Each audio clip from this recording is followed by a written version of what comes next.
Study IQ IAS, अब तैयारी हुई affordable. What is grassroots actually and what is democracy? I think basic ये तो हम समझते हैं. Democracy is about rule of people. Demos means people, cracy means rule of people. ये बात तो समझ में आती है. But how you are going to ensure that rule of people is happening? कुछ लोग कहेंगे कि सर अगर हमने लोगों ने अपने रिप्रेजेंटेटिव चुन लिए तो हो गया सर डेमोक्रेसी. एमपी एमएलए चुन तो लिए. You can elect MLAs eight the level of state, MPs Lok Sabha MPs eight the level of union. फिर क्या जरूरत पड़ी आपको ग्रास रूट डेमोक्रेसी की? चलिए इससे भी पीछे चलते हैं. Let's dig into the roots. Look into ancient India. क्या डेमोक्रेसी, क्या ग्रास रूट का जो कॉन्सेप्ट है, ये इवन डेमोक्रेसी का कॉन्सेप्ट है, क्या ये बिल्कुल नया कॉन्सेप्ट है? बिल्कुल नया, फ्रेश. कुछ लोग कहेंगे सर बिल्कुल नया लगता तो है, मॉडर्न लगता है. नहीं. In ancient time as well we have certain references which give us hint of presence of panchayats, सभाज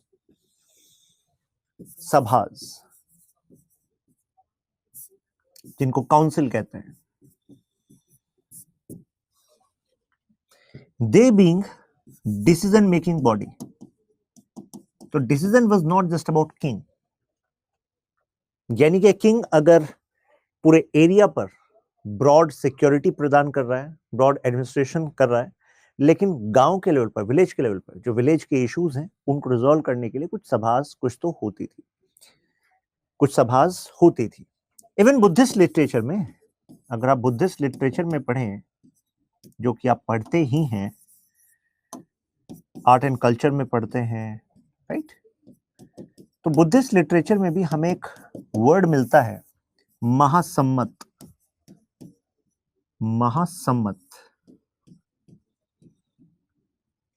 सम्मत समझते हैं क्या होता है? आप कहेंगे नहीं, समझते नहीं है. सम्मत से सहमति समझते हैं क्या होता है? What is sahmati? I think sahmati means consensus. ये बताओ, है कि नहीं? Consensus, sahmati, right?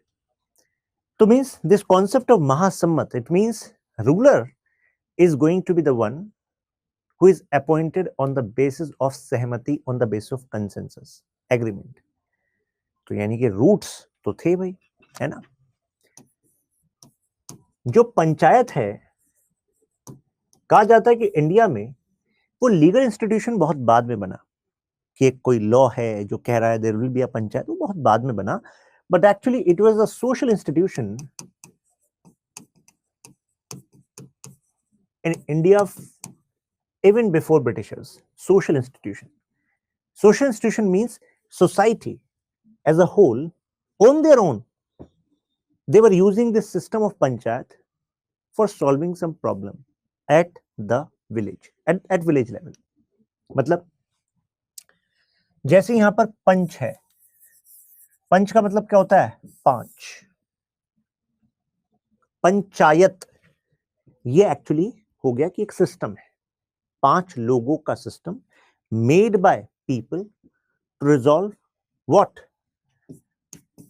Resolve some conflict at village level, for some small development work at village level. So it means there was a system of participation by people at the level of village. तो वो सब gather हो जाते थे और 5 लोग जिनको सबसे ज्यादा रेस्पेक्टेड माना जाता था, एम्पावर्ड माना जाता था, इनको कहते थे प्रबुद्ध सिटीजन. प्रबुद्ध मींस जिनकी बात लोग मानते हैं. तो ऐसे लोग ये करते थे. आप कहोगे sir without law how is it possible? Actually because इंसान की नेचर है ना, we are social by nature. देखो आप PSR के स्टूडेंट हो, तो आप चीजों को थोड़ा और गहराई से समझोगे। ध्यान से सुनना मैं क्या कह रहा हूं। मैंने एक पॉइंट उठाया कि यार विदाउट लॉ, क्योंकि लॉ अगर आ जाए तो लीगल इंस्टीट्यूशन बन जाए, लेकिन मैं कह रहा हूं शुरुआत से चलता आ रहा है, सोशल इंस्टीट्यूशन था। तो आपके मन में सवाल आएगा कि यार विदाउट लॉ, हम तो यार लॉ को ही नहीं मानते। पहली बात तो हम तो ऐसे इंसान हैं, हम कोशिश करते हैं कहां कानून को तोड़ दें, लेकिन जहां कानून नहीं उस बात को लोग मान कैसे रहे थे? How is it possible? तो एक थिंकर है एरिस्टोटल, उनका कहना है कि यार man by nature is political, हम पॉलिटिकल एनिमल हैं। पॉलिटिकल,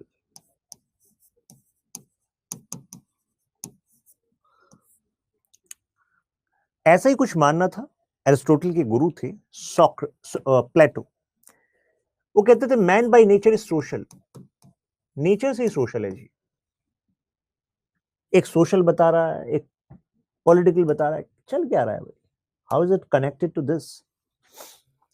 ये बातें मैं इसलिए आपके साथ कर रहा हूं क्योंकि आपके ऑफिशियल सिलेबस में इंट्रोडक्शन के बाद जो पहला सब टॉपिक है वो है फिलोसॉफिकल कनेक्शन, राइट?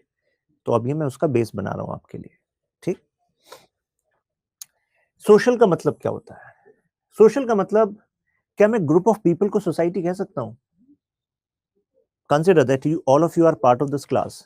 तो क्या मैं ये कह सकता हूं यार ये सारे लोग हैं यहाँ पर, शिशिर, काजल, आनंद, शुभांशु, ये सब सोसाइटी हैं? क्या जरूरी आप सोसाइटी हो? फातिमा कह रही है यस वी आर सोसाइटी, लेकिन मुझे नहीं लगता फातिमा, अंकिता, कि आप लोग सोसाइटी हो भी या नहीं हो। I can not declare you as society. You know why?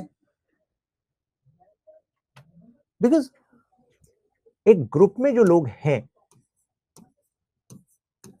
जरूरी नहीं है कि वो सब सोसाइटी हो जाए। सोसाइटी आप तब बनते हैं जब आप इंटरकनेक्ट करते हैं, एक दूसरे से कनेक्ट करते हैं।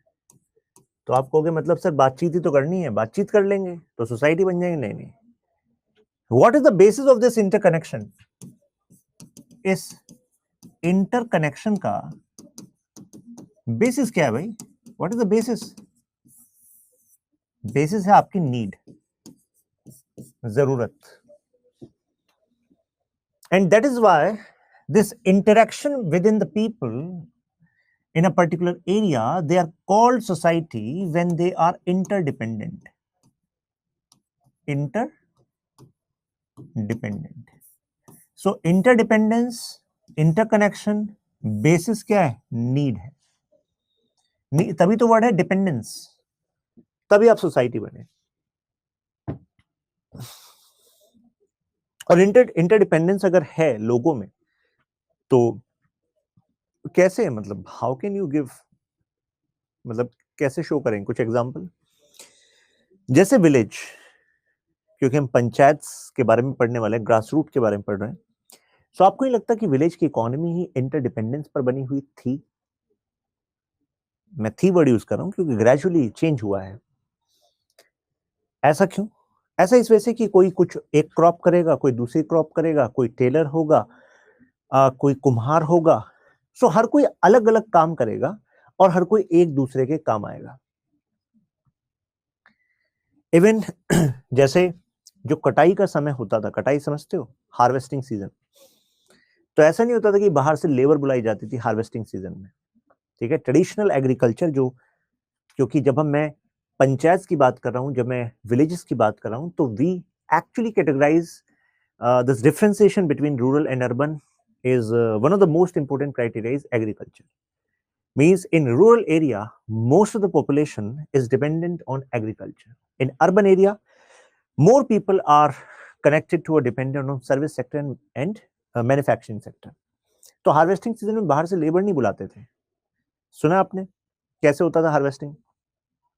एक्चुअली गांव के लोग ही, अलग अलग जो फैमिलीज होती थी ना, उनका सिस्टम चलता आता था जनरेशन से कि इनके खेतों में हार्वेस्टिंग होगी तो हम सब मिलकर इनके खेतों में वो कटाई का काम कराएंगे, फिर जब उनके यहाँ होगा तो फिर ये सब वहां ड्यूटी लगाएंगे।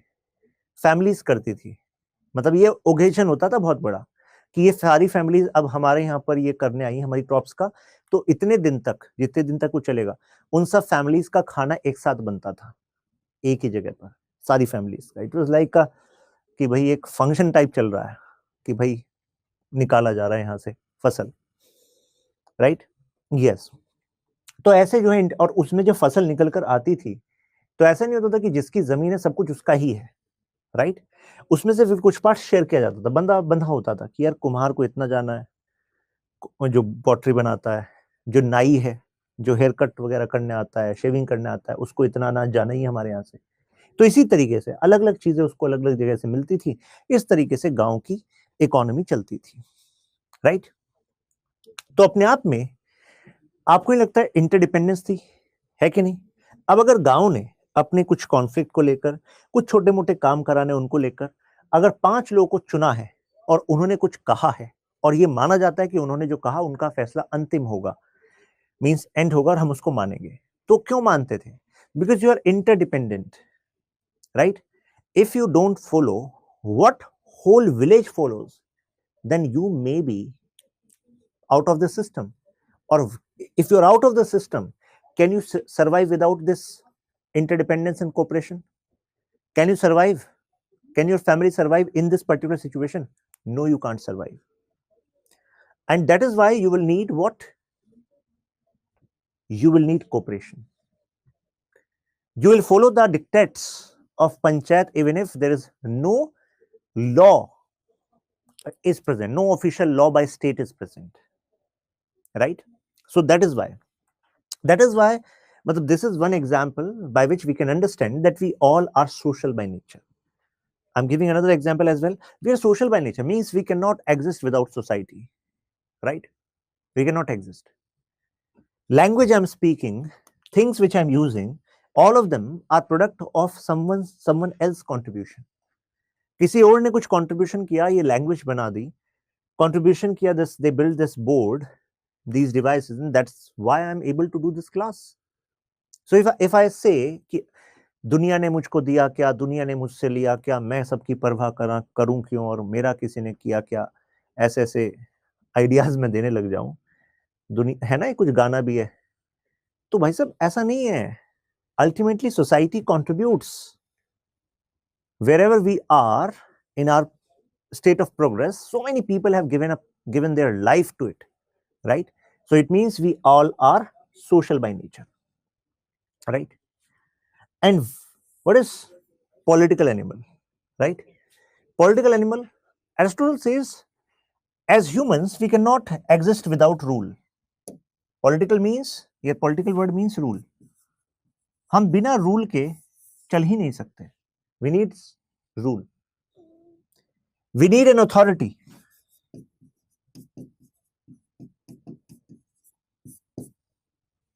Right? So we need rule, we need authority. And that is why people are by nature political. And why we need authority? Why we need rule? Common example, you can connect them. अगर कोई law ही ना हो, मतलब आज रात को 8 बजे भाई और बहनों, रात 12 बजे से लेकर अगली रात 12 बजे तक देश में कोई रूल, कोई अथॉरिटी नहीं होगी, तो मुझे बताओ क्या नेक्स्ट डे क्लास हो पाएगी हमारी? नहीं हो पाएगी भाई साहब, समझ रहे हो? मैं तो घर से ही नहीं निकलूंगा। पता नहीं कौन कब निपटा दे, कौन कुछ छीनने के लिए कुछ भी करने लग जाए, राइट? है कि नहीं? और घर को भी सुपर सिक्योर करना पड़ेगा, कुछ नहीं पता, राइट? तो कहने का मतलब है we can not exist without rule, we can not exist without authority, right? So that is why we are political by nature. We tend to follow law, we tend to follow rules for our own convenience, for our own convenience. हमारे खुद के existence के लिए, convenience के लिए जरूरी है rule, यानी कि लॉज, जरूरी है अथॉरिटी जो उन लॉज को बनाए, एग्जीक्यूट कराए. राइट राइट नाउ एक स्टूडेंट कह रही है कि सर टीचर को कोई कुछ नहीं कहेगा, आपके कहने से क्या हो रहा है? किसको पता है टीचर है कौन क्या है? पूछ के थोड़ा ना हर कोई कुछ करता है, और पूछ भी लिया तो कहे टीचर ने बड़ा परेशान किया पूरी जिंदगी, पहले तुम्हारा इलाज करते हैं। खैर, now our topic is philosophical ना, तो जरा फिलोसफिकल ओरिएंटेशन को थोड़ा और डीपन करते हैं, ठीक है? Grass root democracy.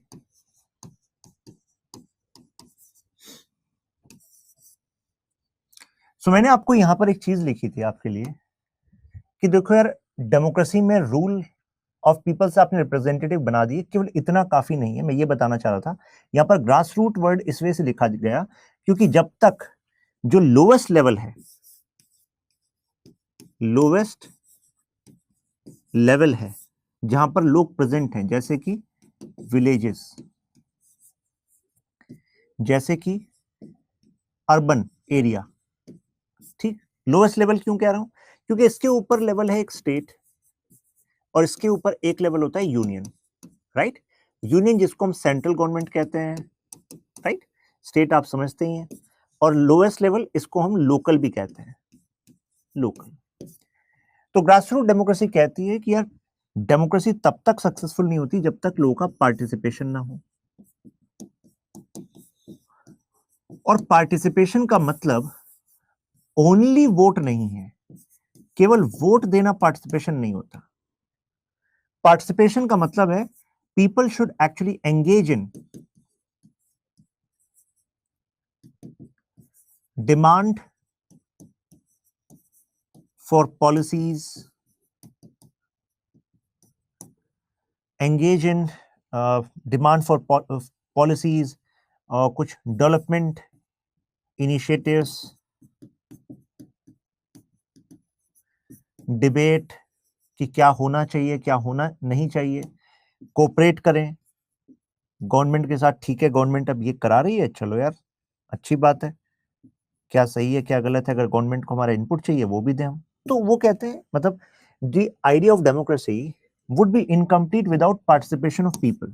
मतलब अगर लोग केवल वोट दे रहे हैं तो वो रूल ऑफ पीपल नहीं होगा, केवल रिप्रेजेंटेटिव भेजने से रूल ऑफ पीपल नहीं होगा, पार्टिसिपेशन चाहिए।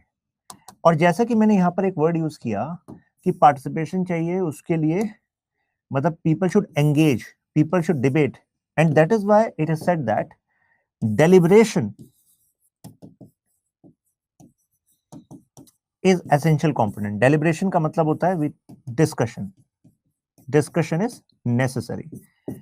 Now, at the level of state, once you send your MLA, so are people engaging with their MLAs regarding developments they need, regarding policies which need to be implemented? Practically, answer is no. At the level of union, you elect Lok Sabha MPs. Are you engaging? No. So it means this engagement, this participation, this discussion, deliberation is not happening by the people at these two levels. And that is why we needed grassroots democracy. That is why we needed democracy at the level of this local level पे हमें जरूरत पड़ी grassroots democracy. We needed a separate system. इस वजह से जरूरत पड़ी separate system की कि हमारी डेमोक्रेसी केवल रिप्रेजेंटेटिव ना हो जाए, पार्टिसिपेशन एंड डेलिब्रेशन ये दोनों कंपोनेंट वहां पर आए, राइट? अब मैं यहां पर कनेक्ट करूंगा इस बात को। यहां तक बात क्लियर है? अगर यहां तक सब कुछ क्लियर है तो प्लीज मेंशन क्लियर। यहां तक डिस्कशन इज क्लियर?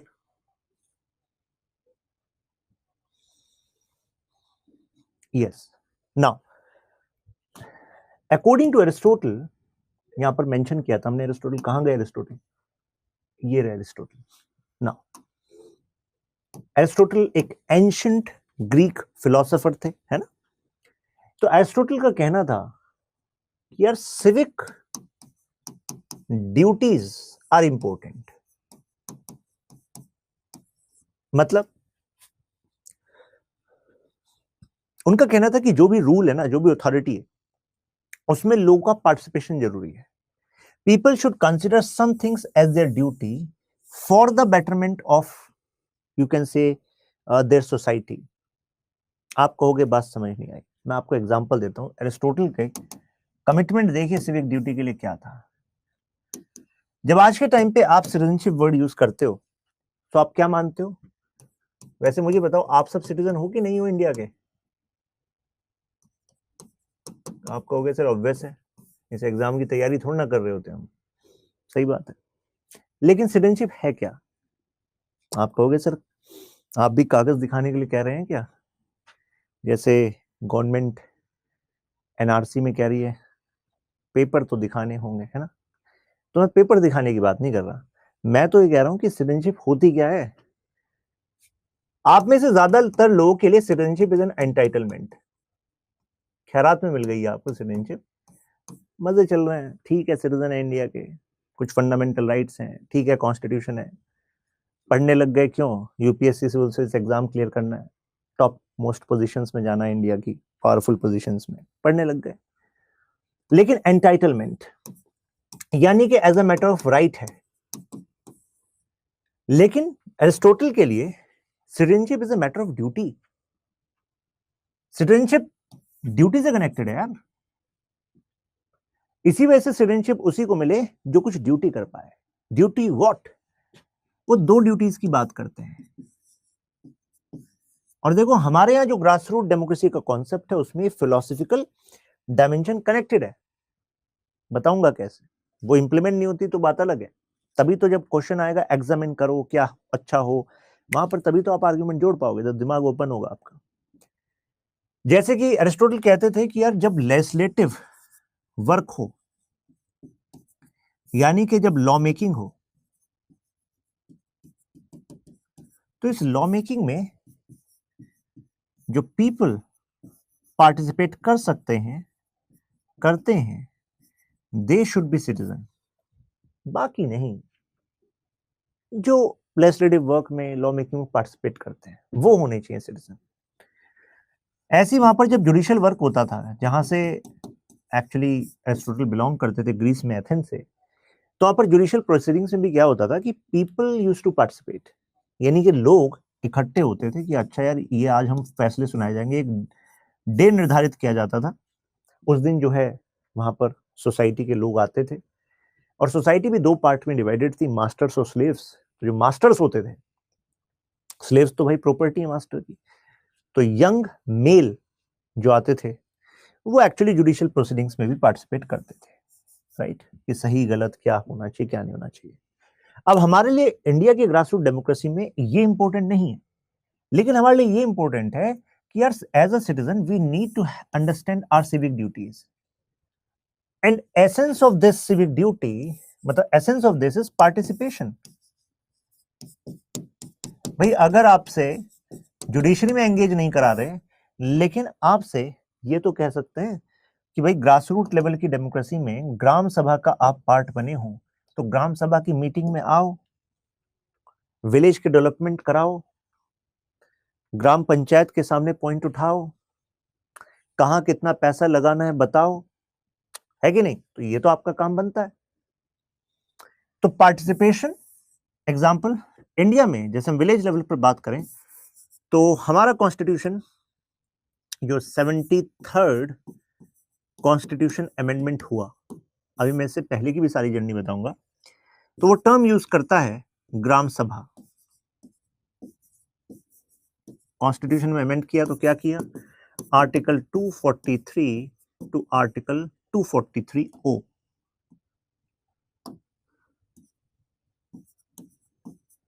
ठीक है। फिर इसमें आगे हम म्युनिसिपैलिटीज भी पढ़ेंगे, article 243 P to article 243 Z G. Now तो ग्राम सभा का काम ही क्या है? ग्राम सभा में है कौन? ग्राम सभा में सारे एडल्ट विलेज मेंबर्स, मतलब विलेज के जो रेजिडेंट्स हैं, रेजिडेंट्स,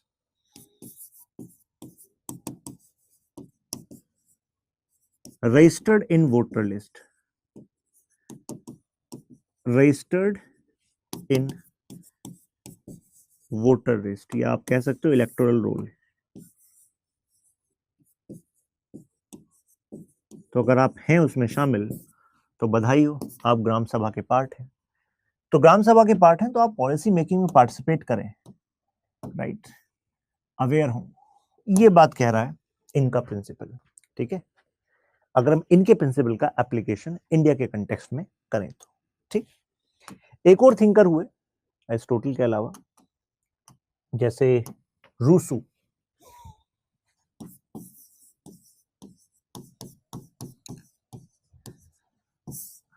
रूसू का एक कॉन्सेप्ट है जनरल विल का, ये भी फिलोसॉफिकल बेस है ग्रास रूट डेमोक्रेसी का। जनरल विल, विल समझते हो क्या होती है?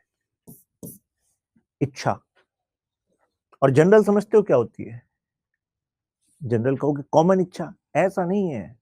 यहां जनरल का मतलब है आप सभी की, मतलब सभी लोगों की मिलकर जो एक विल है, हाउ शुड सिस्टम रन।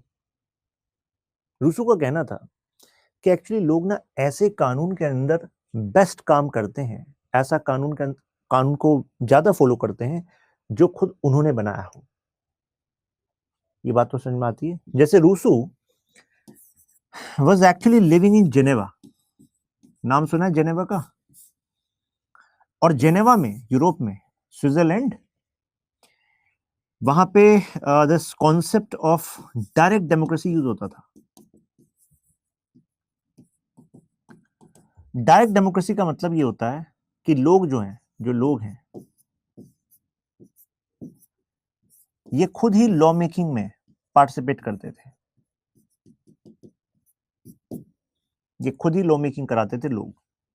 अब क्योंकि स्मॉल अगर प्लेस है, कोई स्मॉल टेरिटरी है, कम पॉपुलेशन है, टेरिटरी लो पॉपुलेशन, तो वहां पर ये काम हो सकता है, राइट। तो उन्होंने वही एक्सपीरियंस को देखा था, तो उसी हिसाब से उन्होंने कहा यार बेस्ट तरह का सिस्टम तो वही होगा जहां पर लोग अपने ही बनाए हुए कानून के अंडर रहें, राइट। हालांकि वो ये भी कहते हैं कि अपने ही बनाए हुए कानून के अंडर रहें। तो मान लो लोगों ने अपनी इच्छा से एक कॉन्स्टिट्यूशन बनवा दिया, ठीक, कॉन्स्टिट्यूशन बना दिया अपनी इच्छा से, तो अब इस कॉन्स्टिट्यूशन के बेसिस पे बनी एक स्टेट, जैसे गवर्नमेंट, जैसे इंडियन गवर्नमेंट। तो क्योंकि लोगों की जनरल विल को रिप्रेजेंट कर रहा है कॉन्स्टिट्यूशन, अब ये जो स्टेट है, अब इसके बनाए हुए लॉज को ये लोग फॉलो करेंगे, क्योंकि भाई इन्होंने बनवाया कॉन्स्टिट्यूशन। आप कहोगे सर क्या हम ये कह सकते हैं कि इंडिया के कॉन्स्टिट्यूशन में वी द पीपल जो लिखा है वो हमारे जनरल विल को रिप्रेजेंट करता है? वी द पीपल, अरे इंडियन कॉन्स्टिट्यूशन के प्रेम्बल की शुरुआत ही कैसे होती है?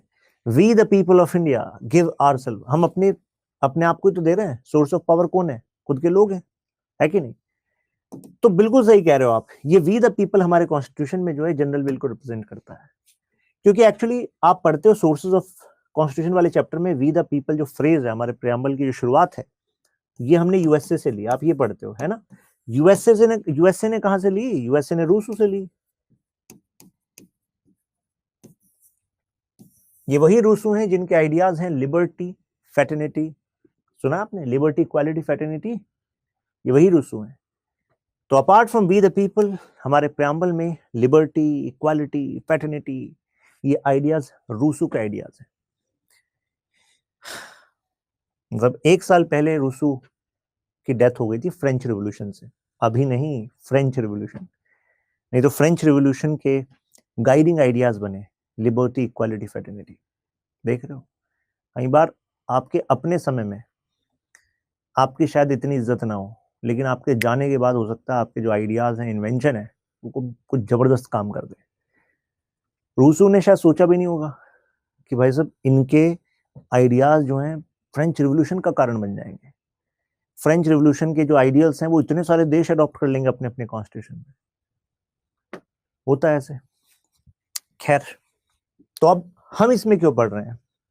क्योंकि हम पढ़ रहे हैं फिलोसॉफिकल बेसिस, कहां कहां फिलोसॉफिकल कनेक्शन है ग्रासरूट डेमोक्रेसी का। तो रूसो क्योंकि कह रहे थे कि अगर लोग खुद के बनाए हुए कानून, if people live under the laws which are made by them, then actually they tend to actually follow those laws in a better manner. Obviously the system is going to be better. ये इनका idea था Rousseau का, तो बिल्कुल सही है भाई, अच्छी बात है, राइट, यूज तो हो रहा है ये आइडिया। आप कहोगे सब अंग्रेजों की बात कर रहे हो सर, ग्रास रूट डेमोक्रेसी की बात कर रहे हो, किसी इंडियन की बात कर लो।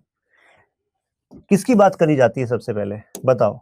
जब भी हमारे ग्रास रूट डेमोक्रेसी की फिलॉसफी की बात की जाती है कि यार फिलोसफिकल आइडिया किसका सबसे ज्यादा सपोर्ट कर रहा था, डिमांड कर रहा था ग्रास रूट डेमोक्रेसी को स्ट्रॉन्ग करने की, तो किसकी आप बात करते हो? सही पहचाने हो आप, गांधी जी। गांधी जी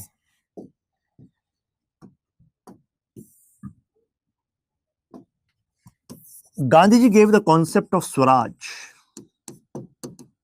एक्चुअली गेव क्या, स्वराज तो पहले से था, but Gandhi ji gave his own concept of swaraj. Swaraj idea इससे पहले भी यूज होता था, बट गांधी जी का जो स्वराज था वो जरा गांधी जी ने उसको थोड़ा सा और ज्यादा एक्सपेंड कर दिया था व्यू को। जैसे कि ग्राम स्वराज, गांधी के हिसाब से तो असली स्वराज देश में जब तब आएगा जब आप इंडिविजुअल के लेवल पे स्वराज लाओगे, इंडिविजुअल के लेवल पे स्वराज आएगा, फिर फैमिली ग्राम, मतलब फिर ग्राम के लेवल पे आएगा, फिर ओवरऑल समाज में स्वराज आएगा। तो इंडिविजुअल लेवल पे स्वराज का क्या मतलब था? अरे अपने सेंसरी ऑर्गन्स पर कंट्रोल, जो कि आपका है नहीं। इंडिविजुअल स्वराज, इंद्रियों पर कंट्रोल, गांधी जी कह रहे थे जरूरी है, क्योंकि नहीं तो जिसके कंट्रोल नहीं होता अपने सेंसरी ऑर्गन्स पे, वही अपनी गाड़ी को इधर उधर टकराता है और नुकसान पहुंचाता है अपने आप को भी और समाज को भी। इसी वजह से सारे के सारे क्राइम है, इसी की वजह से हम अपने बेस्ट तरीके से नहीं चल पा रहे, ऐसा गांधी जी का मानना था, है कि नहीं? तो प्लेजर पे control, self restrain, right, yes yes yes. तो स्वराज, लेकिन ग्राम स्वराज क्या है भाई साहब? ये ग्राम स्वराज का मतलब ये है, गांधी जी का मानना था कि यार इंडिया की जो सोसाइटी है ना, वो ग्राम पर बेस्ड है। गांव अपने आप में सेल्फ सस्टेन्ड यूनिट्स होते थे, जैसा कि मैंने अभी आपको बताया सोशल इंस्टीट्यूशंस जैसे काम करते थे। तो गांधी जी का मानना था कि ब्रिटिशर्स क्योंकि कॉलोनियल मास्टर्स थे, तो उन्होंने तो इन चीजों पर ध्यान नहीं दिया, उल्टा गांव को रिसोर्सेज को एक्सट्रैक्ट करने का जरिया बनाया। अब एग्रीकल्चर बेस्ड इकोनॉमी में आप कैसे पैसा कमाओगे? लैंड रेवेन्यू से कमाओगे। तो जहां पर ग्राम को और ज्यादा स्ट्रेंथन किया जा सकता था, इनको सेल्फ सस्टेनेबल यूनिट बनाया जा सकता था, एनफ इनको पावर दी जा सकती थी, वो पावर कभी दी नहीं गई बाय लॉ। तो गांधी जी चाहते थे कि बाय लॉ इनको पावर दी जाए। Power means power to tax, power to spend, power to regulate. अपने एरिया में ये तीन पावर इनको मिलनी चाहिए। टैक्स लगाओ, पैसा वसूलो, जैसी जनता की डिमांड हो, गांव के लोगों की डिमांड हो, उस हिसाब से खर्च करो, और जो अपने एरिया है उस एरिया पर जो रेगुलेशन करना है वो रेगुलेशन भी आप करो, यानी कि रूल्स भी आप बनाओ। तो ये है गांधी जी का ग्राम स्वराज। गांधी जी का मानना है कि अगर गांव के लेवल पे आपने स्वराज ला दिया, सेल्फ सफिशिएंसी ला दी, भाई साहब गुड गवर्नेंस क्या जबरदस्त हो जाएगा। गांधी जी वर्ड यूज करते हैं सुशासन, सुशासन हो जाएगा, राम राज्य आ जाएगा। That was Gandhi ji's idea. तो इनका फिलोसफिकल बेसिस था। अब गांधी से पूछो कि गांधी जी यार आप ऐसा क्यों कह रहे हो? देखो ये मैं आपको समझाने के लिए ऐसे शब्दों का इस्तेमाल करता हूं, लेकिन आप प्लीज ऐसे शब्दों का इस्तेमाल ना करें। You only use what I write here, how I link these concept, right. Gandhi ji यार नहीं बोलते आप, गांधी जी और महात्मा गांधी बोलते हैं, ठीक है। नाउ तो अब अगर हम इसके लॉजिकल बेसिस पे जाएं कि actually why Gandhi ji was giving this idea, what why, मतलब रीजन क्या है इसका। तो गांधी जी एक तो हिस्ट्री देख रहे थे कि इंडिया की जो हिस्ट्री है उसमें विलेजेस का अपना सबसे प्रोमिनेंट रोल रहा है। ज्यादा पॉपुलेशन कहां है भाई? जब भी हम स्टेट की बात करते हैं, state, concept of state, So we talk about what? We talk about a particular territory. उस territory में है population. Whenever we talk about the word state, what we say? एक particular territory, territory में है population. ये population पे है government और ये government है sovereign. मतलब स्टेट का मतलब होता है एक पर्टिकुलर टेरिटरी हो, जैसे इंडिया की टेरिटरी, उसमें पॉपुलेशन हो, जैसे हम आप, गवर्नमेंट हो, हमारे ऊपर गवर्नमेंट, और गवर्नमेंट सुप्रीम हो. तो गांधी जी कह रहे हैं just consider this population, the type of population where they live. So Gandhi ji कहते थे कि भाई भारत तो गांव में बसता है, right? India lives in villages. तो विलेजेस में अगर रहता है तो विलेजेस के हिसाब से ही हमारे सॉल्यूशन होने चाहिए. We can not have solution borrowed from Britain and then impose them in India. That is not going to be a good governance structure. Gandhi said कि हमारा अपना जो गवर्नेंस है गांव के बेस पे होना चाहिए, राइट? इनका कहना था इकोनॉमी वाइज भी ये वाइज होगा. कैसे? उनका कहना, वो Gandhi ji was opposing this chase for modernity, machines. Gandhi ji का मानना था कि they are ultimately promoting what? Greed. और जो गांव की इकोनॉमी है वो अपनी जरूरतों को खुद पूरा करते रहते हैं, इतना वो उपजा लेते हैं, मतलब दे एक्चुअली वो क्रॉपिंग एग्रीकल्चर से इतना वो कर लेते हैं कि उनकी इकोनॉमी अच्छे से चल जाए, उनकी लाइफ अच्छे से चल जाए. तो लाइफ का जो ऑब्जेक्टिव है मॉडर्निटी, मशीन्स और फिर ये greed, that is not good for society as well as environment. तो इस वजह से वो चाहते थे यार पंचायतों को स्ट्रांग बनाना जरूरी है और यहीं पर फोकस करो, मतलब यहीं पर फोकस करो. तो Gandhi ji idea was very broad. मतलब ऐसा क्यों? क्योंकि ग्रीड होगी, एनवायरमेंट को नुकसान पहुंचाओगे. ग्रीड होगी तो सोसाइटी में आपस में कॉन्फ्लिक्ट बढ़ेंगे. टकराव किसका है? जरूरतों का है. और कई बार जिसको आप जरूरत बता रहे हो, नीड बता रहे हो, वो नीड नहीं है, ग्रीड है. तो वास्तविकता में हमारी सोसाइटी में जो टकराव है वो लालच का है.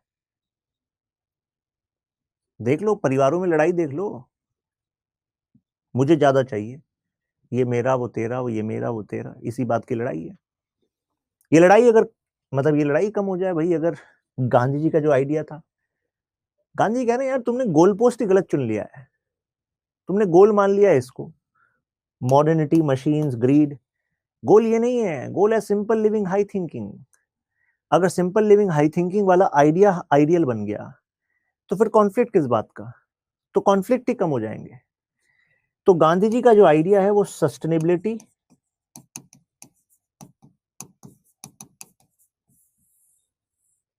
को प्रमोट करता है, राइट? ये जो बातें बता रहा हूं इनको हल्के मत लेना, ये प्रवचन नहीं चल रहे हैं, टॉपिक है आपका, ठीक है? क्योंकि जब आंसर में लिखोगे कि 1992 की, अब अर्थ समिट पे जब मैं आऊंगा बताऊंगा कि अर्थ समिट ने कहा कि दैट इंडिया, मतलब all the nations should take certain actions for promoting community participation and only that way we can achieve sustainability. तो वहां पर गांधी जी का जो आइडिया है सस्टेनेबिलिटी का, via promoting Panchayati Raj, that was one of the reason of 73rd constitutional amendment, that along with other reasons. तो वो भी एक रीजन है, उसको आप एज एन आर्ग्यूमेंट लिखते हो, ठीक है ना? क्लियर है? So this is what Gandhi ji was saying. ये है टॉपिक आपका, देखो, philosophical basis of grass root movement, ये चल रहा है हमारा. फिर हमारा चलेगा गांधी, नेहरू और अंबेडकर की डिबेट, ठीक? तो बेसिकली रूसो और एरिस्टोटल को समझा भी आपने और गांधी को समझा. अब एमएन रॉय और विनोबा भावे का जो आइडिया है उसको समझ लीजिए, ये क्या कह रहे हैं और कैसे इनका आइडिया अप्लाई हो रहा है ग्रासरूट डेमोक्रेसी पर. MN Roy,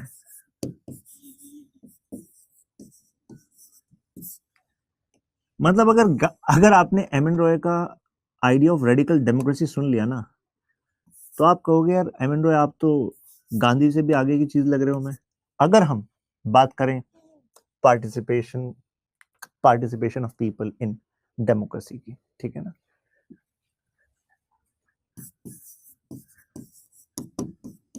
radical democracy,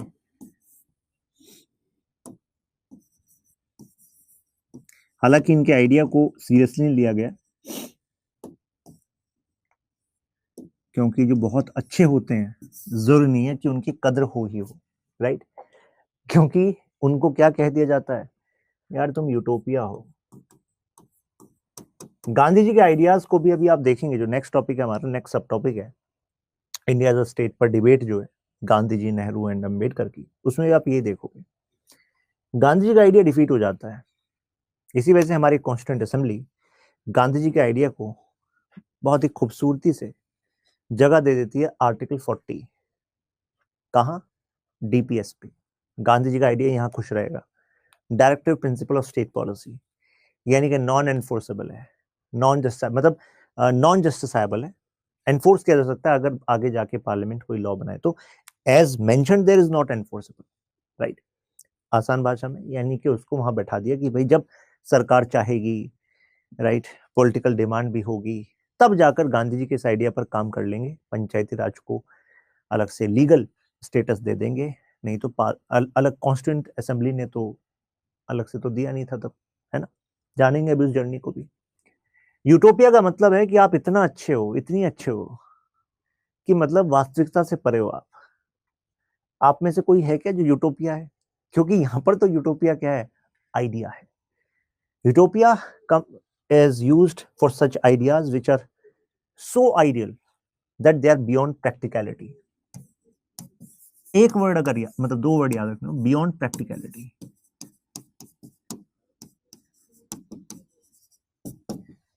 Beyond practicality, right? Yes, yes, beyond practicality.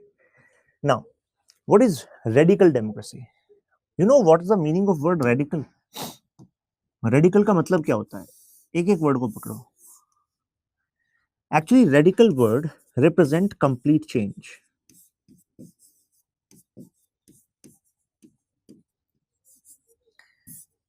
Radical word represents change from roots. अगर रूट के लेवल पर ही चेंज कर दें तो आप कहोगे यार ऐसा कैसा चेंज चाह रहे थे एमएन रॉय? एमएन रॉय कह रहे थे यार मेरा जो आइडिया ना radical democracy, actually it is for giving ultimate freedom to human beings.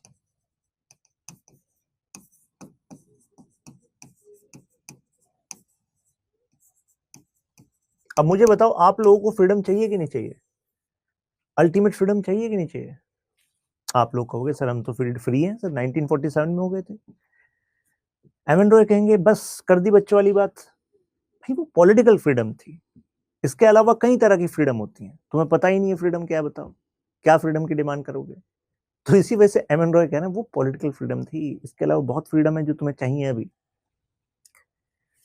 तो आप कहोगे कि सर हम फ्रीडम तो तब चाहिए जब हम गुलाम हो, हम गुलाम ही नहीं है। तो यहां पर एमएन रॉय कह रहे हैं तुम गुलाम हो। किसके गुलाम है भाई?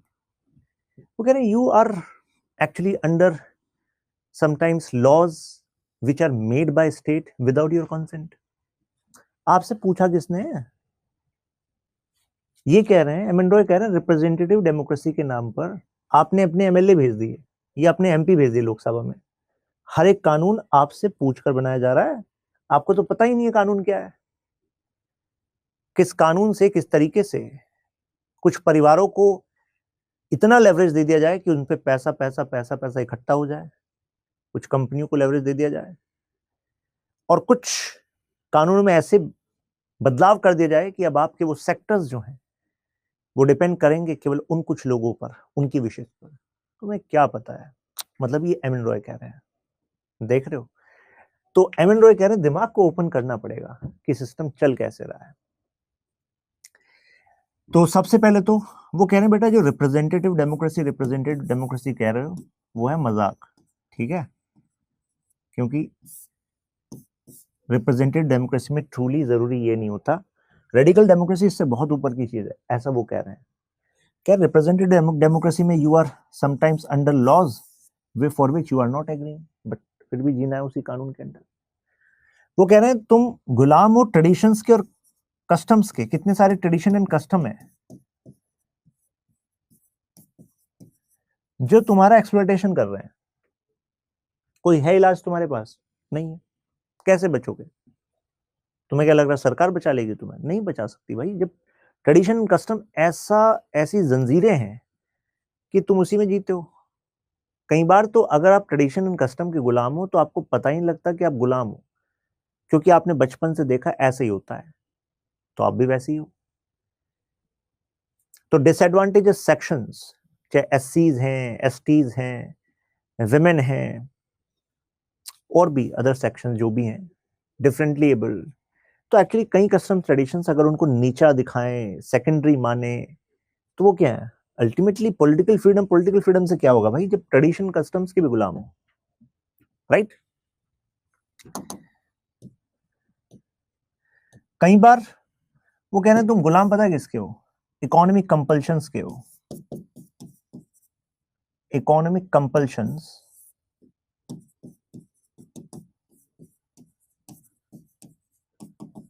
जो कि बनाई इस वजह से गई है क्योंकि सिस्टम जो है केवल कुछ लोगों के लिए काम करता है, फ्यू के लिए। तुम्हें लगता है तुम आजाद हो।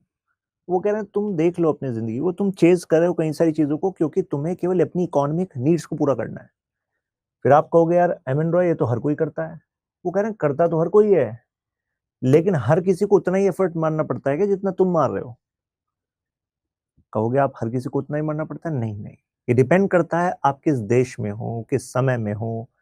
कई सारे फैक्टर वर्क करते हैं कि आपके देश में जिन्होंने इससे पहले सरकारों को चलाया है, जो आज सरकार चला रहे हैं, वो किस तरह का इकोनॉमिक मॉडल बनाए हुए हैं। ऐसा हो सकता है आप बहुत पढ़े लिखे हो, बहुत टैलेंटेड हो, लेकिन आपके पास अपॉर्चुनिटी ना हो। करो क्या करोगे? क्योंकि economic model is made in such a manner which is giving benefit to other sectors, not you.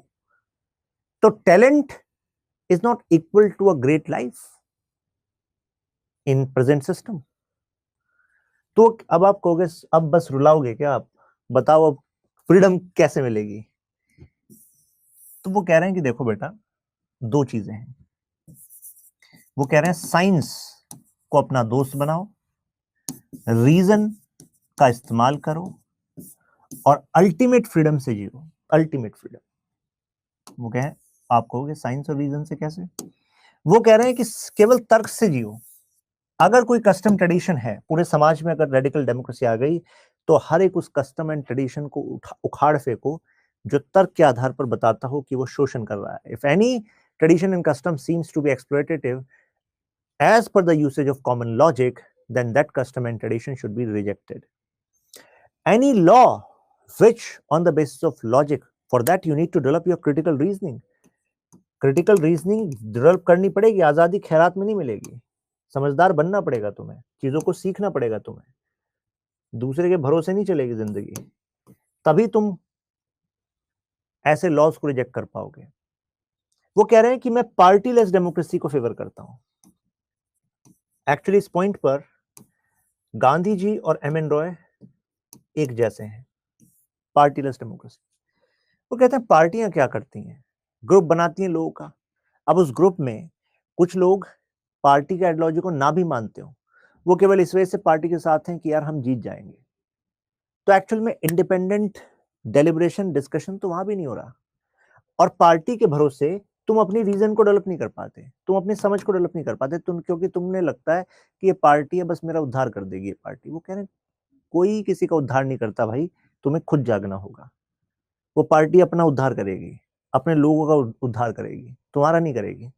तो ultimately you have to develop critical reasoning. Partyless democracy की बात करते थे गांधी जी, और इनका जो आइडिया था पार्टीलेस डेमोक्रेसी का, इस पर सवाल उठे कि यार ये पार्टीलेस डेमोक्रेसी होगी कैसे? भाई सरकार ही तभी बनती है जब किसी पार्टी के पास मेजोरिटी आए। क्या बात करो, कैसे ये होगा? तो एमएन रॉय का मानना था और गांधी जी का भी मानना था कि मतलब तुम सुन नहीं रहे हो पूरी बात को। ये कह रहे हैं, मैं कौन सा कह रहा हूं कि पार्लियामेंट डेमोक्रेसी लाओ। पार्लियामेंट डेमोक्रेसी पर agreement Jawaharlal Nehru, Ambedkar and other people in constituent assembly उन्होंने बनाया। ना तो एमएन रॉय ऐसा चाहते थे, ना गांधी जी ऐसा चाहते थे। उनका तो मानना था कि एक तरीके से गांधी जी क्या कह रहे थे, ग्राम के लेवल पर पीपल पार्टिसिपेशन, यानी कि एक तरीके से डायरेक्ट डेमोक्रेसी का आइडिया गांधी जी के आइडियाज में प्रेजेंट था या नहीं था? अरे ग्राम के लेवल पर था। यहां पर भी ये क्या कह रहे हैं, जब पार्टीलेस डेमोक्रेसी की बात कर रहे हैं तो एक तरीके से ये डायरेक्ट डेमोक्रेसी को सपोर्ट कर रहे हैं। क्या है, लोगों का participation. When people make law, then that kind of law is better than law made by few intelligent people. जिसको जरूरत है, अगर उन लोगों ने डिस्कशन डिबेट के बाद कोई कानून बनाया, वो बेटर होगा than a law which is made by few intelligent people. Actually ये जो बात है ना कि कानून डिस्कशन डेलिब्रेशन से बने, एम.एन. रॉय ने तो मॉडर्न टाइम में कहा, इससे पहले एंशिएंट टाइम में एक स्कॉलर हुए पेरिक्लिस, Pericles, पेरिक्लिस। तो पेरिक्लिस ने भी ये कहा था कि अगर कोई लॉ बन रहा है एंड कंसिडर वन एक्सपर्ट, कोई लॉ में बहुत बड़ा एक्सपर्ट है, उसने लॉ बनाया, और दूसरा there are 25 people who are actually party to that law, मतलब जिन पर इंपैक्ट पड़ेगा उस लॉ का, but they are not that much intelligent as this person, they are not legal expert, but give them opportunity to discuss, deliberate, and let them make a law, then the law which is made by these 20-25 people will be better. कैसे? दो कारण है। Number one, एक जो ये person है ये बहुत ही इंटेलिजेंट है, इसके पास लॉ की एक्सपर्टीज है, लेकिन ये जिस चीज को सही मानता है ये उसी चीज को इस लॉ में डालेगा। लेकिन 20-25 लोग जो हैं वो डिस्कशन कर रहे हैं, डिबेट कर रहे हैं, और डिबेट से ऐसा होगा कि वो 5 लोग मानते थे ये सही है, लेकिन बाकी 6 लोग कहेंगे यार ये सही नहीं है, देखो इस वजह से सही नहीं है, तो उनको भी लगा यार बिल्कुल सही बात है, ये तो हमने सोचा ही नहीं। आपने भी देखा होगा आपकी लाइफ में कि कई बार आपको लगता है मैं सही हूं, बिल्कुल सही हूं, लेकिन दूसरा पर्सन आपको बताता है एक अलग नजरिया, और आपको लगता है ओहो क्या बात कर दी, सही में यार मैं तो गलत था। लेकिन अगर वो दूसरा पर्सन आपको अपना पर्सपेक्टिव ना देता, तो हो सकता है आप अपने आप को सही मान के खुश रहते, वो डिसीजन लेते, और उस डिसीजन से आपको कुछ इतना फायदा होता ना, शायद नुकसान होता है कि नहीं होता है, राइट? तो इसी वजह से discussion deliberation is important, right? And that is why M.N.. Roy was talking about it, discussion deliberation. इससे जो लॉ बनेगा उसके अंदर जो लोग रहेंगे वो अल्टीमेट फ्रीडम होगी। अब वो अलग बात है, एम.एन. रॉय से पूछें कि भाई इंडिया इतना बड़ा, ये मतलब कैसे होगा, हाउ इज इट पॉसिबल? तो एम.एन. रॉय का कहना तो तुम देखो अब भी छोटा ही सोच रहे हो। एम.एन. रॉय कह रहे थे कि मैं रेडिकल डेमोक्रेसी केवल इंडिया में थोड़ा ना कह रहा हूं, मैं तो पूरी दुनिया में कह रहा हूं। तो वो कह रहे हैं मैं तो कह रहा हूं रेडिकल डेमोक्रेसी पूरी दुनिया में आ जाए, ये जो बॉर्डर्स है ना, ये बॉर्डर्स इरेलेवेंट हो जाएं, अल्टीमेटली बॉर्डर्स हमने ही बनाए हैं, नेचर ने तो नहीं बनाए, तो तब जो है बेस्ट केस सिनेरियो होगा। अब नहीं लग रहा आपको कि यार बात बहुत अच्छी है, इंप्रेसिव, लेकिन बियॉन्ड प्रैक्टिकलिटी लगती है। हमने डायरेक्ट डेमोक्रेसी करी, पहले बात तो इतना बड़ा एरिया उस पर कैसे होगी, राइट? तो फिर दूसरे नहीं कर रहे, फिर क्या होगा जी? पड़ोस वाले जो देश बने हुए वो नहीं कर रहे, क्या होगा? तो आप बॉर्डरलेस वर्ल्ड की बात कर रहे हो, लेकिन बॉर्डरलेस हमारे कहने से ही थोड़ा ना हो जाएगा, उनके से भी तो होगा। तो इट्स अ लॉन्ग प्रोसेस, अगर कभी ऐसा हुआ भी तो, राइट? तो बियॉन्ड प्रैक्टिकलिटी लग रहा है। लेकिन हमारे काम का क्या है यहाँ पर कि यार कैसे इन्होंने कनेक्ट किया, फिलोसफिकली हमारे काम का क्या है, कैसे उन्होंने कनेक्ट किया कि अल्टीमेट फ्रीडम जो है ना आपकी, it is connected to people participating in making law. आप में से कई लोगों के दिमाग में अब भी एक डाउट आ रहा होगा कि sir do you think people are capable enough to decide what kind of law is good for them, what kind of policy is good for them? तो एम.एन. रॉय कह रहे हैं कि बेटा ये सोचो कि जिस चीज की तुम्हें जरूरत होती है, पता है कि तुम्हें ही करना है, अब कोई नहीं करेगा, तो उस चीज को सीखते हो कि नहीं सीखते हो? अगर उस चीज को पापा मम्मी करते रहेंगे बड़ा भाई बड़ी बहन ही करते रहेंगे, फिर तो सीखोगी नहीं आप, कर ही रहा है कोई ना कोई। तो इट्स मीन्स कि जब सिचुएशन होती है then we actually evolve ourselves in this manner, right. कुछ वे आउट निकलते हैं, काम होते हैं। खैर, so that was his idea, radical democracy. कैसे ये कनेक्ट कर रहा है, फिलोसफिकल बेसिस बन रहा है। फिर है विनोबा भावे, विनोबा भावे, आचार्य विनोबा भावे।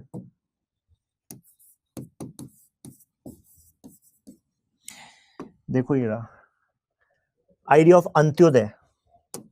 इंटरेस्टिंग बात है, गांधी जी कहते थे सर्वोदय और विनोबा भावे अंत्योदय। हालांकि बाद में इन दोनों की सहमति बन गई थी एक बात पे, क्योंकि गांधी जी कहते थे सबका उदय जो है वो तभी होगा जब शुरुआत जो है अंत वालों से होगी। है क्या अंत्योदय? दो वर्ड से मिलकर बना है, अंत और उदय। अंत और उदय मतलब, अंत मतलब जो डेवलपमेंट, सोशल स्टेचर एटसेट्रा में लास्ट में खड़ा है, वो सेक्शन, उसका development is necessary for development of whole society. आप कहोगे मतलब, और how is it connected to grass root democracy? है कनेक्टेड।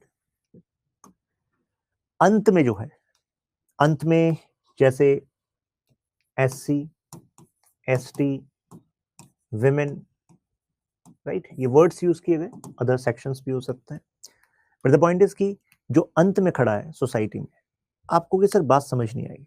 एग्जांपल देता हूं, जब हम इंडिया के पंचायती राज इंस्टीट्यूशंस की बात करते हैं आज भी, आपने सुना है इसमें रिजर्वेशन की फैसिलिटी है। SC और ST का reservation in proportion to their population, women का रिजर्वेशन मिनिमम 33%। सुना है आपने? और PRI पर यह रिजर्वेशन इस वजह से खास हो जाता है कि PRI ग्रास रूट को रिप्रेजेंट करता है, ग्रास रूट। तो अगर गांव में ही है और वहीं पर जो की ऑफिसर्स हैं, मतलब की रिप्रेजेंटेटिव है, अगर उसमें SC, ST और विमेन का रोल बढ़ गया, तो ऐसे में earlier these sections were not able to raise their concern before police because it was considered that police is under dominant caste people, police is under dominant people उस area के। women were not able to report cases of sexual abuse in villages, और जो secondary treatment है वो तो common माना ही जाता है। लेकिन जब से विमेन का पार्टिसिपेशन हुआ तो we have certain reports, for example Esther Duflo की रिपोर्ट, वो कहती है कि यार इंडिया में देखा गया है कि जहां जहां विमेन प्रधान बनी तो वहां पर women were more open about the crimes which were happening, and then women pradhan, women representatives, be at village level, block level, zila level, they were able to safeguard the interest of women। कई जगह देखा गया कि जो government के initiatives हैं for conservation, चाहे वो वाटर का हो चाहे अदर कंजर्वेशन हो, वहां पर बहुत अच्छा काम हुआ, विमेन का पार्टिसिपेशन ओवरऑल बढ़ा। हालांकि we have other perspectives as well, उसको मैं जानूंगा, मतलब आपके साथ बात करूंगा अभी। जैसे सुधा पाई, वो कहती हैं कि यार हमें तो लगता है कि विमेन का उदय पंचायती राज से हुआ नहीं, क्योंकि पंचायत में रिजर्वेशन देने के बाद भी पंचायत पति का ही कॉन्सेप्ट चल रहा है। जैसा आपने वो देखा, एक अमेज़न प्राइम पे सीरीज आई थी कुछ टाइम पहले, पंचायत, देखा है? गांव, क्या नाम था गांव का? फुलेरा, राइट। पंचायत सेक्रेटरी थे उसमें अभिषेक जी, सचिव जी, यस, सचिव जी बने हुए हैं उसमें। तो सुधा पई तो कहते हैं वही चल रहा है जी, कि वो एक्चुअली वो सीट रिजर्व हो गई थी वुमेन के लिए, तो प्रधान की जो वाइफ है वो बनी प्रधान, लेकिन आज भी प्रधान जी कौन है? वो जो मेल है वही प्रधान जी है। लेडी डिस्ट्रिक्ट मजिस्ट्रेट आती है उसमें सीजन 1 में, बहुत झाड़ती है प्रधान को कि भाई तुम कैसे प्रधान हुए, तुम कैसे आ गए, तुम्हारी वाइफ प्रधान है, वो पार्टिसिपेट करेंगी, है ना। तो वो इशू भी इसमें है, राइट। खैर, बट विनोद भावे का कहना था दे शुड बी, मतलब हमारी जो पॉलिसीज होती हैं, अब इसका बेस बताता हूं थोड़ा। तो विनोद भावे का कहना था कि any society can progress only when there is harmony. ये बात तो सही है भाई, जब तक हार्मनी नहीं होगी तब तक कोई प्रोग्रेस नहीं कर सकती। और हार्मनी, मुझे बताइए, क्या इनजस्टिस जिस सोसाइटी में चल रहा है उसमें कभी हार्मनी हो सकती है क्या? अगर इंडिया को स्ट्रांग होना है तो विद इन सोसाइटी इनजस्टिस अगर चलता रहे तो इंडिया स्ट्रांग हो सकता है क्या? नहीं हो सकता। तो हमें इनजस्टिस को जस्टिस में तब्दील करना होगा। और मुझे बताओ, इनजस्टिस किसके साथ इन जनरल सोसाइटी में होता है? मतलब डिसएडवांटेजेस सेक्शन के साथ होता है, डोमिनेंट के साथ? डिसएडवांटेजेस के साथ। तो इस वजह से डिसएडवांटेजेस सेक्शन को टारगेटेड पॉलिसीज बनाना, उनको टारगेट करते हुए पॉलिसीज बनाना, उनकी पार्टिसिपेशन को इंप्रूव करना, ये एक्चुअली की है to make India truly strong. Divided society कभी स्ट्रांग थोड़ा होती है। तो जस्टिस अगर स्टैब्लिश करना है तो पॉलिसी पार्टिसिपेशन इनका करना पड़ेगा। और पीआरआई ने ये जो किया है, तो एक तरीके से जो आइडिया है वो उसी की तरफ जा रहा है कि नहीं जा रहा है? बिल्कुल जा रहा है, राइट।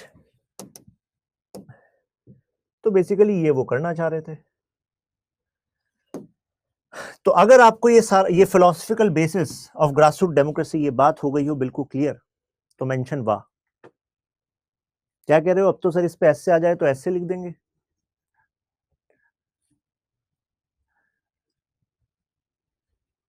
ठीक है, ऐसे के लिए भी टॉपिक होता है इंपॉर्टेंट। ठीक, yes Anand Pandey, you can use that. ठीक, नाउ नेक्स्ट है हमारा ये nature of Indian state and debate between Gandhi ji, Nehru and Ambedkar. अब भाई क्या डिबेट चल रही थी इनके बीच में, जरा उसको देख लेते हैं। गांधी जी को तो आप समझ गए हो कि क्या मंशा थी गांधी जी की, राइट। गांधी जी कह रहे थे मुझे चाहिए, मतलब देश को चाहिए ग्राम स्वराज। तो मॉडल ऑफ स्टेट, क्योंकि जो टॉपिक है वो कह रहा है डिबेट, देखिए टॉपिक क्या है, debate between these three people on the definition of state, मतलब the kind of state India should have, right. ये कॉन्स्टिट्यूशन से, कॉन्स्टिट्यूंट असेंबली से पहले की डिबेट है, क्या इनका मानना था। ठीक, तो गांधी जी का कहना था कि भाई मेरे हिसाब से तो देखो, जो स्टेट है ना, जो सरकार है, मतलब जो गवर्नमेंट है, तो स्टेट मतलब यहां पर मैं गवर्नमेंट कह रहा हूं, तो जो गवर्नमेंट है उसका होना अपने आप में इविल को दर्शाता है। आप कह रहे हो, आप कहोगे यार क्या बात कर रहे हो गांधी जी, गवर्नमेंट का होना इविल को दर्शाता है, it shows evil. Gandhi ji कह रहे हैं बिल्कुल। गांधी जी कह रहे हैं क्योंकि गवर्नमेंट जो है वो वायलेंस का इस्तेमाल करती है, via police, via military, in the name of security they actually subjugate people. There's always a possibility of subjugation of people. जैसे कि पुलिस, आप कहोगे कि मतलब गांधी जी क्या चाह क्या रहे हैं, मतलब पुलिस सिस्टम ही हटा दें।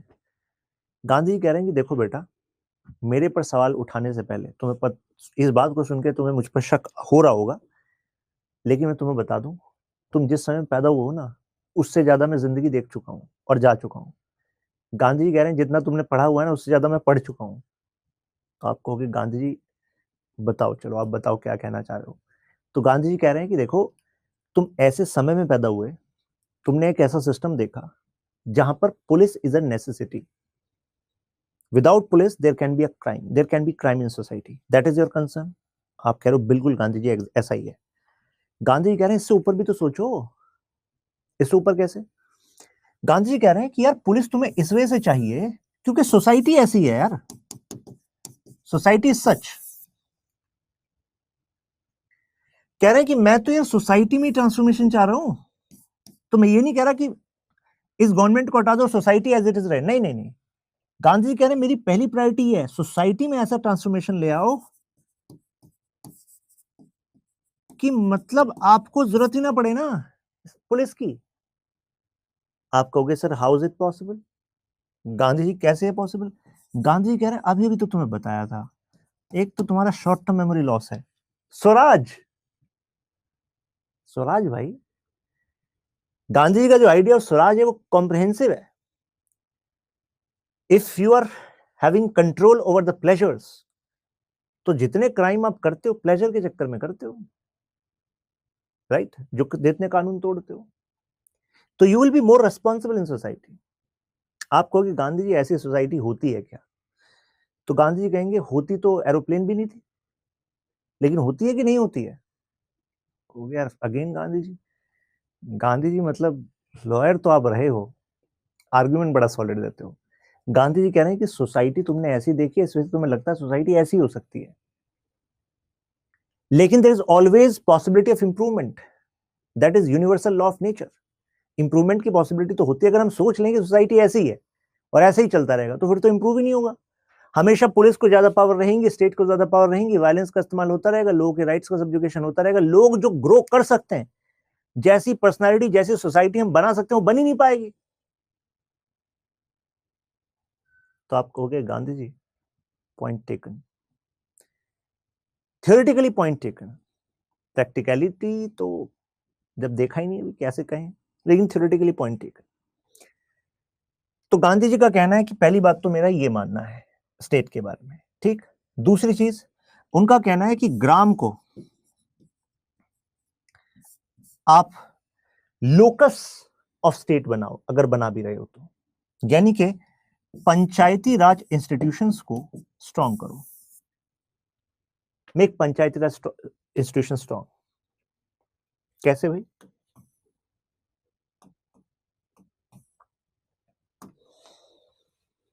उनका कहना है कि देखो जो पंचायती राज इंस्टीट्यूशंस है ना, यहां पर आप उनको सफिशिएंट पावर दे दो ना,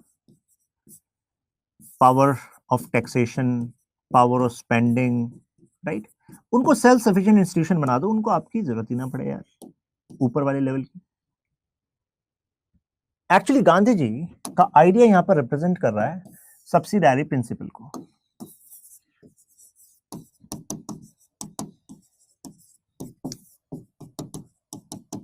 अब आप कहोगे ये क्या है, सुनिए जरा क्या है। सब्सिडायरी प्रिंसिपल कहता है if something can be done, if something can be done at the level of state, नहीं at the level of village, village से शुरू करते हैं, at the level of village, then it should not be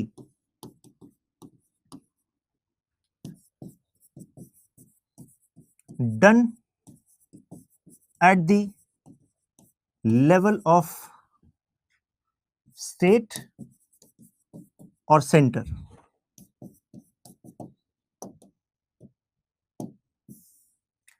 अगर कोई काम आप कर सकते हो, can be done at the level of village, तो उसे आपने जबरदस्ती स्टेट और सेंटर को पावर क्यों दे रखी है? तो यानी कि आप maximum power, maximum possible power panchayat को दो, मैक्सिमम, ये भी कह दिया पॉसिबल। पॉसिबल कैसे? चेक कर लो ना कि वो दी जा सकती, वो काम हो सकता है कि नहीं हो सकता। अगर आप जो पॉलिटिकल रिप्रेजेंटेटिव है विलेज लेवल पे, और bureau for example political representatives के थ्रू, और आगे जाके तो ब्यूरोक्रेसी पर फोकस हो, but Gandhi ji was not talking about bureaucracy. But अगर आप मैक्सिमम पावर दे सकते हो, सपोर्टिव गवर्नमेंट स्ट्रक्चर भी बन जाएगा टू सम एक्सटेंट, और तो हो जाएगा वो। What's the issue there? तो maximum possible power at the level of panchayati raj, PRI, ये गांधी जी कह रहे थे। अब डिबेट है क्योंकि, तो बी आर अम्बेडकर जी क्या कह रहे हैं? बी आर अम्बेडकर जी कह रहे हैं कि गांधी जी आपका जो विजन है ना वो तो अच्छा है, लेकिन आपका जो तरीका है, जो एडवाइस है, वो मैं एक तो होता रिजेक्ट, एक होता सीधे से रिजेक्ट करता हूं। ऐसा क्यों? वो कह रहे गांधी जी आपका जो आइडिया है अबाउट दिस विलेजेस, ये बड़ा रोमांटिक लगता है मुझे। ऐसे गांव होते हैं, सब में आपस में कोऑपरेशन होता है। वो कह रहे हैं ये विलेजेस जो हैं एक्चुअली डेन ऑफ इग्नोरेंस है। सबसे ज्यादा गलत काम, सामाजिक अपराध, मतलब टुवर्ड्स डिसएडवांटेजेस सेक्शन अगर हो रहा है, वो यही हो रहा है। चाहे आप दलित सेक्शन के खिलाफ देख लो, चाहे विमेन के खिलाफ देख लो, सबसे ज्यादा इग्नोरेंस कहां है? विलेज लेवल पे है। आपको यार बात तो ठीक लग रही है, क्योंकि शहरों में डिफरेंस क्या है कि आप सर्विस सेक्टर, मैन्युफैक्चरिंग सेक्टर में एंगेज रहते हैं, तो जाहिर सी बात है आपका बॉस कोई दलित कम्युनिटी से भी हो सकता है। आपको नौकरी बचा कर रखनी है, काम अच्छे से करना है। अब ये मैटर नहीं करता है कास्ट कौन सी है, लेकिन गांव में कास्ट हायरार्की वर्क करती है। You can have women boss, women colleague, उनके साथ कोऑर्डिनेट करना है, उनके डायरेक्शन के हिसाब से भी चलना है। लेकिन गांव में हो सकता है विमेन, हम मर्द हैं, वो विमेन है, ये वहां नहीं चलेगा। तो एक तरीके से den of ignorance है। So we should not set these kind of hopes from village centered governance. Obviously village need to improve. Obviously government has to take actions to improve villages, facilities improve होनी चाहिए, सब कुछ होना चाहिए। But PRI पर prime focus रख दो। आप कह रहे हो मैक्सिमम पॉसिबल पावर यहां दे दो, जहां इग्नोरेंस सबसे ज्यादा है वहां आपने मैक्सिमम पॉसिबल पावर दे दी, तो भाई वहां तो जो केवल डोमिनेंट कास्ट हैं वो तो कमाल कर देंगे फिर, right? So that is why he was not in this favor, right, of village के ऊपर। मतलब he was actually follower this concept of rule of law, right? वो जो ब्रिटिश सिस्टम है and this idea of social justice, जो केवल British नहीं है, ये तो अलग जगह से, अलग अलग जगह से हम इमरजेंसीज की देखते हैं सोशल जस्टिस की, कि समाज में जो गैप्स हैं, ब्रिटिशर्स रूल ऑफ लॉ के बेसिस पे सोशल जस्टिस को सपोर्ट कर रहे थे।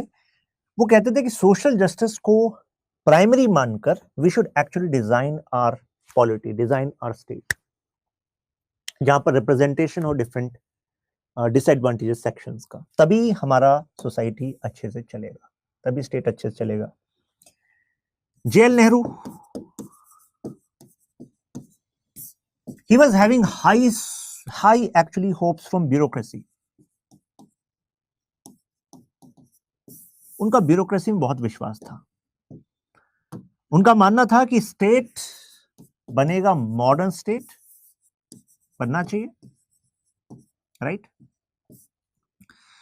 और we already had some systems well established from the British time, so there's no need to remove those systems.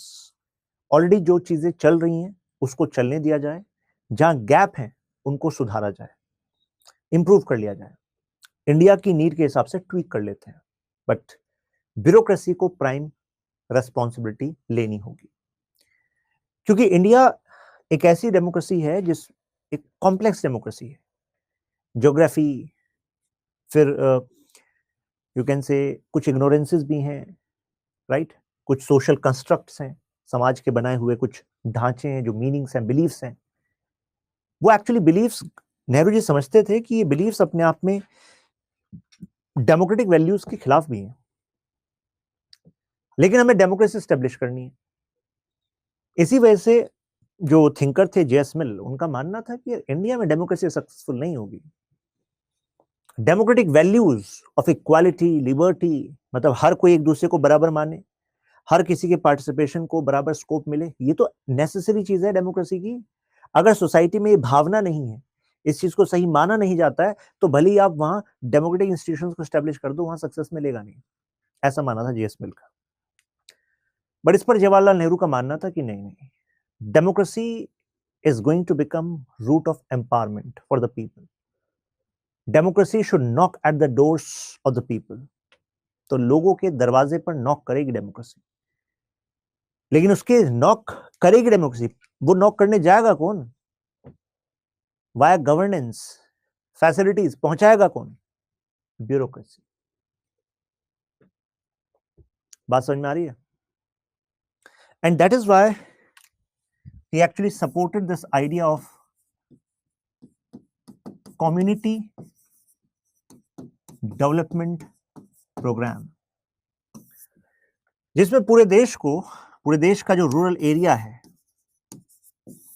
उसको हमने डिफरेंट ब्लॉक्स में डिवाइड कर दिया, और हर एक ब्लॉक पर होगा एक BDO, ब्लॉक डेवलपमेंट ऑफिसर, नाम तो सुना होगा। ये होगा फ्रेंड, जो बना नहीं कभी, फिलोसोफर, जो शायद इसको भी नहीं आती थी, गाइड, अपने इंटरेस्ट को गाइड कर रहा था, लेकिन किसका बनेगा? विलेजर्स का।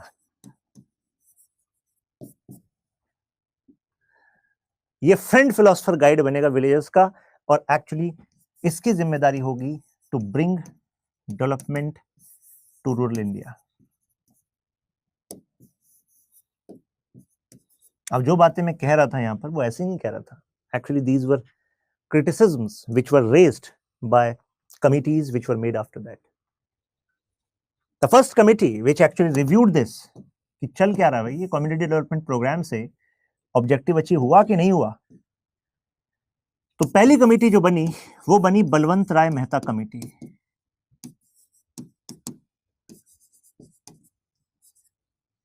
सुना है नाम बलवंत राय मेहता?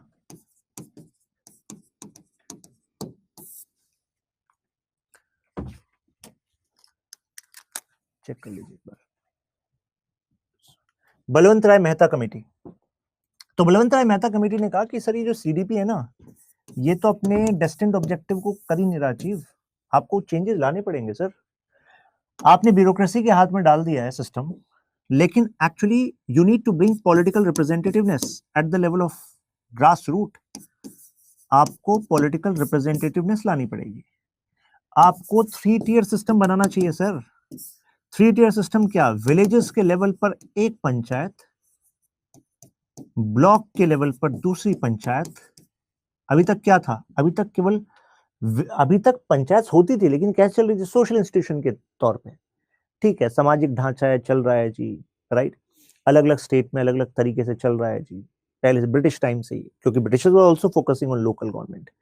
लेकिन कोई स्टैंडर्डाइज्ड कोई सिस्टम नहीं था कि कोई एक चुनाव होंगे, नियमित चुनाव होंगे, और political representatives will be supported by bureaucracy. नहीं, अभी तो ब्यूरोक्रेसी के पास ही टोटल पावर थी यहाँ पर। तो कहा कि नहीं, स्ट्रक्चर होना चाहिए। ब्लॉक मतलब ग्रुप ऑफ विलेजेस के लेवल पर, ग्रुप ऑफ विलेजेस के लेवल पर, और उसके ऊपर होगी जिला पंचायत, जिसको कहा गया क्या? डिस्ट्रिक्ट पंचायत। 3 लेवल होने चाहिए। When there will be political representativeness, then you can actually channelize development work at this level. Balwant Rai Mehta committee की रिपोर्ट आती है, और उसके बाद मतलब फेज ऑफ एंथुजियाज्म शुरू होता है पंचायती राज में। नागौर डिस्ट्रिक्ट, राजस्थान, 2 अक्टूबर 1959 जवाहरलाल नेहरू जी इनोग्रेट करते हैं पंचायती राज को। जब वो इनोग्रेट कर रहे हैं तो इसका मतलब है वो as a legal institution inaugurate कर रहे हैं, क्योंकि पंचायत को स्टेट लिस्ट में रखा गया था। जब शेड्यूल 7 की बात करते हैं, शेड्यूल 7 विच divide legislative subjects into 3 parts, union, state, concurrent, तो स्टेट लिस्ट में रखी थी पंचायत। तो यानी कि राज्य सरकारें, state legislature could have made law in this regard. Study IQ IAS, अब तैयारी हुई अफोर्डेबल।